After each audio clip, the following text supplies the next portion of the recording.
여러분 안녕하세요. 오늘은 8주차 수업 시작하도록 하겠습니다. 여러분 오늘은 사회복지 현장 실습이 마무리되는 종결과 평가 단계에 대한 부분들을 알아볼 것입니다.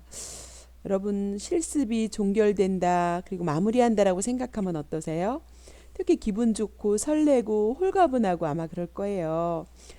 현실은 여러분이 지금 준비하는 단계에 있지만 언젠가 모든 것이 시작이 있으면 끝이 있는 것처럼 여러분들도 실습지를 이제 정하셨고 이제 언젠가는 종결 단계에 이르게 된다라고 하는 희망을 가지고 종결 단계에서 우리가 어떻게 해야 되는지 이런 부분들을 미리 저와 함께 이렇게 알아보시고 정말 여러분이 종결할 때 내가 무엇을 준비해야 되는가 이 부분을 저에게 실습 멘토링을 통해서 여러분들이 확인하는 그런 시간이 됐으면 좋겠습니다. 자, 그럼 구체적인 부분들을 좀 살펴보도록 하겠습니다. 자, 실습 종결 단계에서 우리가 해야 할 일들은 어떤 것이 있냐면 첫 번째는 이제 실습 과제를 점검하는 부분이 있습니다. 여러분 마무리를 하면서 기간에 따라서는 과제를 많이 주는 기간도 있고 또는 과제를 안 주는 기간도 있고 과제를 적절하게 주는 기간이 있습니다. 여러분은 실습 지도자가 여러분한테 과제를 준다면 어느 정도 주었으면 좋을까요? 그건 여러분의 권한은 아니고 실습 지도자의 권한일 수 있습니다. 그래서 그동안 우리 선배님들 실습 기간에 여러분들 가서 실습하는 거 보면 어느 기간에는 너무 힘들었어요. 과제를 이거 프로그램 계획도 세우라고 리포트도 내고 막 이렇게 하시는 분도 있었어요. 근데 그분들은 보편적으로 좋아하진 않았어요. 그런데 저는 그런 지도자가 여러분들을 관심을 갖고 지도를 잘 해주는 지도자라고 생각합니다. 여러분 그냥 대충대충 하고 편하게만 해주는 게 좋은 것이 아니라 그 목적에 맞게 여러분한테 과제를 하고 과제를 해온 걸 보고 피드백을 해주고 그거에 대해서 여러분들에게 또 질문도 해주고 하나라도 알려주려고 하는 것은요 사실 관심을 갖지 않으면 될 수가 없는 거예요. 그래서 내가 당장 편한 것만 좋아하는 게 아니라 조금 번거롭더라도 이분이 제대로 나를 가르쳐 주는구나 라고 할 때 저는 그것이 여러분들한테는 되게 플러스 요인이 된다고 생각하거든요.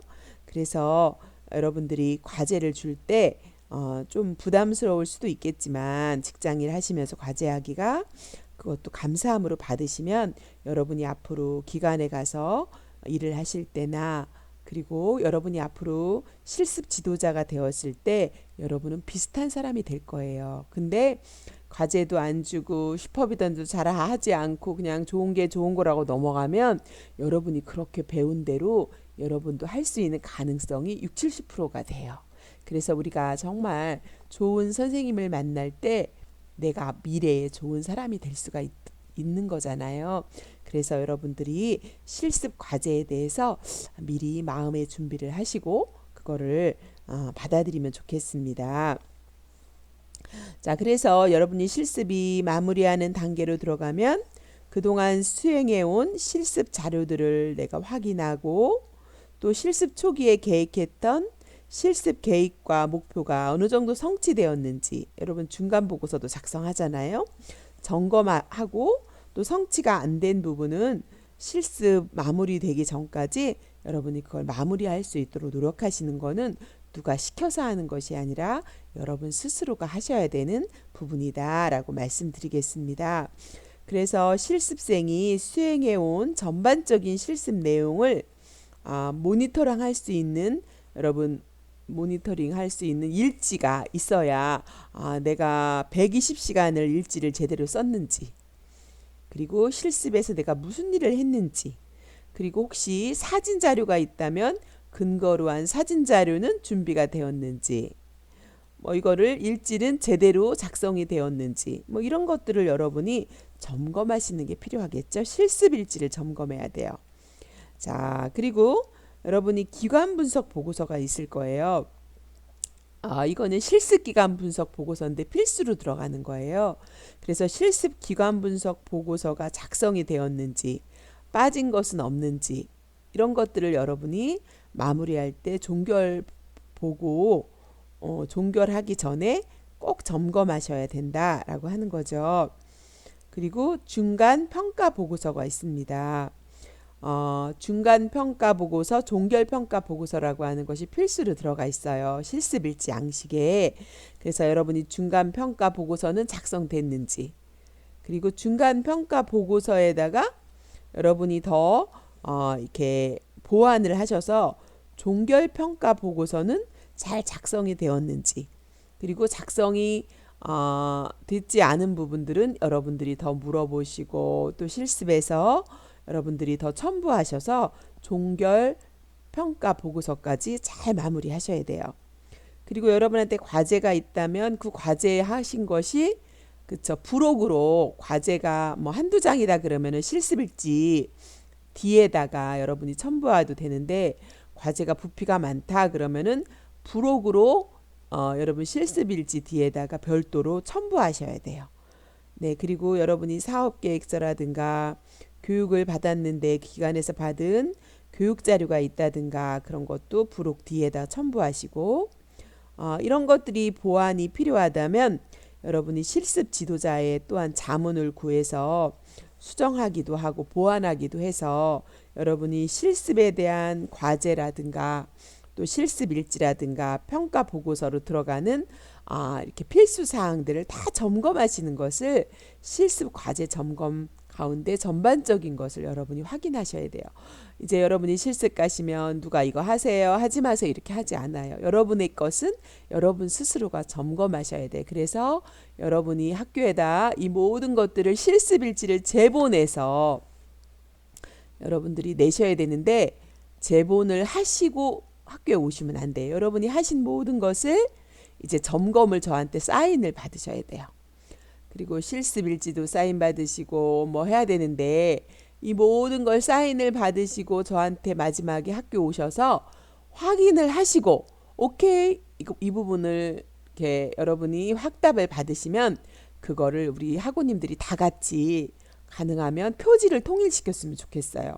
뭐 우리 학우님들이 표지를 핑크색으로 할 건지 뭐 아니면 뭐 파란색으로 할 건지 미색으로 할 건지 이거를 통일시켜서 이렇게 제본하는 곳에 일괄적으로 맡기시고, 그래서 스프링으로 제본할 건지 아니면 떡제본으로 할 건지, 그리고 제본을 할 때 여러분 원본은 학교에다가 제출하고 사본은 또 여러분이 갖고 계셔야 돼요. 사본 한 부를 여러분이 보관하고 또 실습 기간에서 한 부 주세요 그러면은 사본을 제본을 떠서 실습 기간에 실습 지도자한테 제출하셔야 돼요. 근데 실습 기간에서 우리는 안 줘도 돼요 그러면은 여러분 거와 학교에 제출할 원본만 제본하시면 돼요. 그래서 필요에 따라서는 세 부를 제본하실 수도 있고 필요에 따라서는 두 부를 제본할 수도 있어요. 이런 과정들을 여러분들이 잘 염두에 두시고 실습 종결 단계 때 이런 것들을 해야 된다라고 하는 것을 이해하시면 좋을 것 같아요. 여기까지 이해 가셨죠? 자, 그러면 실습 종결 평가서 작성에 대한 부분들을 제가 안내해 드리도록 하겠습니다. 자, 여러분 기억나세요? 실습 중간 평가 보고서 이런 거 저번에 제가 중간 단계에서 진행 단계에서 말씀드렸던 것 같아요. 자, 여러분이 중간 평가 보고서를 작성했다면 이제 여러분이 내가 실습을 중간 6, 70시간에 보고 해보니까 내가 목표로 한 것이 100%는 이루어지지 않았어. 어떤 부분은 잘 됐고 어떤 부분은 부족했어 라고 하는 평가가 이루어졌어요. 그러면 이제 여러분이 종결은 120시간이니까 100시간에서 이제 120시간 거의 다 왔을 때 여러분이 계속 작성해 가고 있다가 종결 평가서를 작성하시게 됩니다.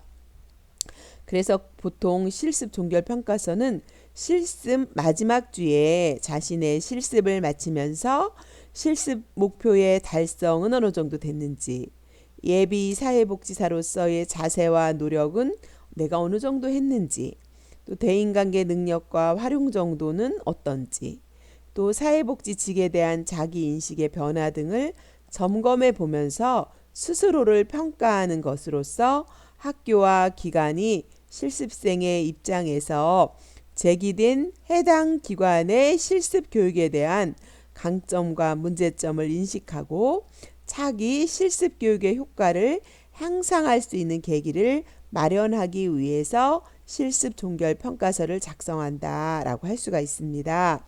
실습 기간의 실습 지도자는 평가 기준과 결과에 대한 실습 초기에 설명해 주는 경우가 많이 있다라고 할 수가 있습니다. 자, 그래서 여러분이 현재 이제 저하고 진행되고 있는 실습 종결 단계는 여러분의 교과서 페이지 126페이지를 진행하고 있는 거 알고 계시죠? 여러분 교과서를 한번 펴보면 실습 그 중간평가서랑 종결평가서 샘플이 있어요. 여러분 교과서 샘플 163페이지를 한번 가보시겠어요? 자, 여러분 163페이지를 펴보시면 뭐가 있어요? 실습 중간 평가서가 있어요. 여러분 다 기억하셨죠? 제가 진행 단계의 이 평가서를 얘기해 드렸어요. 자, 이제 어느 정도 여러분이 중간 평가서에서 작성을 하셨을 거예요. 1번부터 6번까지 작성을 하셨을 거예요. 자, 이것이 여러분이 실습 종결 평가로 가게 되는데 167페이지를 펴보세요. 자, 167페이지를 펴면 여러분 중간 평가서에 조금 더 보완할 내용들이 실습 종결 평가서 샘플로 있어요. 자, 그래서 1번에 보면 실습 종결 평가서 되어 있죠. 자, 168페이지로 넘어가 보세요. 자, 168페이지로 넘어가시면 여러분이 자, 1번 나와 있습니다. 그 위에 부분은 여러분이 다 기록하신 것이고 제가 이것은 샘플로 작성해 놨어요. 실질적으로 제가 지도했던 학생이 실습생이 누구고 기관은 어느 기관을 갖고 실습 기간은 언제부터 언제까지고 실습 지도자는 누구였고 또 실습 평가일은 언제였고 실습 지도 교수는 저를 쓰셔야 돼요. 어느 분인지 이렇게 해서 이제 여러분이 박스 안에 채우셨잖아요. 그러면 1번 실습 일정에 대한 평가를 한다. 네, 여러분이 이제 작성하시는 거예요. 실습 기간은 언제부터 언제였고 나는 어떻게 진행했다. 여러분 이렇게 쓸 수 있겠죠. 2번 실습 내용 및 역할에 대한 평가예요. 그래서 나는 그 기관에 가서 어떤 역할을 했고 또 어떤 내용을 진행했고 여러분 스스로가 이렇게 평가하시는 거예요. 그 다음에 3번은 실습 목표에 대한 평가예요. 여러분이 목표를 가지고 가셨잖아요. 그럴 때 구체적이고 적절한 목표 그리고 목표 달성을 내가 목표한 것을 나는 100% 달성했는지 90% 달성했는지 달성을 50% 했는지 그걸 여러분이 처음에 가실 때 어떤 목표를 가지고 갔느냐. 그러니까 여러분이 실습생 프로파일 작성하실 때 나는 내가 가는 실습 기간에 가서 어떤 목표를 가지고 갈 건지 뭐 프로그램에 대한 프로그램 작성에 대해서 내가 정확하게 알 수 있다. 뭐 이런 목표인지 클라이언트의 욕구를 정확히 파악할 수 있다. 이런 목표인지 여러분이 목표에 따라서 이렇게 종결평가서를 작성하는 건 되게 영향을 받아요. 그래서 여러분이 실습기간 갈 때 내가 가는 기간에 가서 나는 어떤 걸 배우고 올지 이 목표를 잘 생각하고 정하시는 게 중간평가서랑 종결평가서 작성하실 때 되게 중요한 영향을 미칠 수 있기 때문에 여러분이 목표를 잘 정하고 가셔야 됩니다. 제가 또 설명해 드릴게요. 다음에도. 자, 네 번째는 서비스 실천 과정에 대한 평가예요. 그래서 여러분이 실습 기간에 가서 그 문제를 잘 파악했는지 또 클라이언트 욕구를 사정 잘했는지 어떻게 개입했는지 면접은 어떻게 했는지 뭐 지역아동센터에 가서 아이들 사정할 수 있잖아요. 아이들 만날 때 어떻게 그 아이들을 만났는지 이런 내용들이에요. 그리고 기록은 어떻게 했는지 뭐 이런 것들. 그 다음에 5번에 가면 실습생 자원 활용에 대한 평가예요. 그래서 기관 외에 자원을 활용했는지 실습과 관련된 참고서적을 여러분이 활용했는지 이런 여러분이 했던 걸 있는 그대로 이 샘플을 보시면서 기간에 맞게 적으시면 돼요. 그 다음에 6번에 보면 실습에 임하는 자세에 대한 평가가 있어요. 여러분의 업무 관리는 여러분이 어떻게 했는지, 그래서 시간 준수나 과제물은 어떻게 했는지, 주어진 일에 대한 업무 조정을 어떻게 했는지, 또 직원과는 여러분 어떤 관계를 가졌는지, 또 그 기관에 가서 여러분 나 말고도 다른 학교에서 온 실습생이 있을 거예요. 그 학생과 관계는 어떻게 했는지, 또 실습에서의 적극성 및 자발성은 어땠는지, 이런 것들을 여러분이 평가하시면 좋겠어요. 그리고 7번에 보면 전문적 태도에 대한 평가가 있어요. 여러분이 사회복지사로서 실습생 자신의 장단점에 대해서 나는 어떤 장점이 있고 실습을 해보니까 나는 어떤 단점이 있는 걸 알았어요. 이런 것들을 171페이지 작성하시고요. 그리고 전문가로서 윤리 및 가치관 이행, 나는 윤리적인 부분에 있어 비밀 보장이라든가 여러분이 개인정보 노출이라든가 이런 윤리적인 문제, 가치관 이행을 어느 정도 했는지 이걸 스스로가 여러분이 평가해 보시면 좋을 것 같아요. 그리고 8번에 마지막으로 실습 지도 활용 정보에 대한 평가예요. 그래서 여러분이 실습생 자신의 실습 지도 활용 정보에 대해서 평가를 하시고 9번에 기관 이해도에 대한 평가가 있어요. 그래서 여러분이 그 기관을 어느 정도 알고 또 그 기관에 대해서 어떻게 인식하고 왔는지 그 기관을 여러분이 평가하시면 돼요. 여러분 이거는 기관장 실습 지도자한테 보여주는 거 아니에요. 그러니까 저만 보는 거예요. 그러니까 여러분이 걱정하지 마시고 솔직하게 여러분이 평가해 보시면 좋을 것 같아요. 그리고 10번에 보면 실습 기간 중 가장 유익했던 내용은 뭐였는지 여러분이 스스로가 평가하면서 유익했던 점을 작성해 보시고 11번에 실습 기간 중 좋지 않았던 내용도 있을 거 아니에요. 뭐 기관에서 안 좋은 일도 있지만 여러분 스스로가 힘들었던 일도 있잖아요. 어떤 친구는 몸이 불편해서 힘들었는데 병원 가야 되는데 뭐 눈치를 봤다든가 병원을 못 가고 끝나고 갔다든가 뭐 그래서 불편했다든가 뭐 여러 가지가 있을 수 있잖아요. 그래서 여러분이 그런 내용들 또 그다음에 12번에 실습 기간, 실습 지도자, 대학에 대한 건의사항 적어주시면 되고 13번에 여러분이 하고 싶은 말을 적어주시면 돼요. 이렇게 이 양식에 맞춰서 실습 종결 평가서를 여러분이 작성하시면 어떻게 될까요? 실습이 잘 마무리된 것을 이 평가서를 통해서 알 수가 있겠죠. 여러분이 실습 종결 단계에서 해야 될 일, 첫 번째 실습 과제 점검하는 거, 두 번째 실습 종결 평가서 작성하는 거다라고 하는 것을 제가 여러분한테 잘 설명해 드렸습니다. 여러분 잘 이해하고 계시죠? 예, 여러분은 잘 하실 거라고 믿습니다. 수고하셨습니다. 1차 시는 여기까지 하도록 하겠습니다.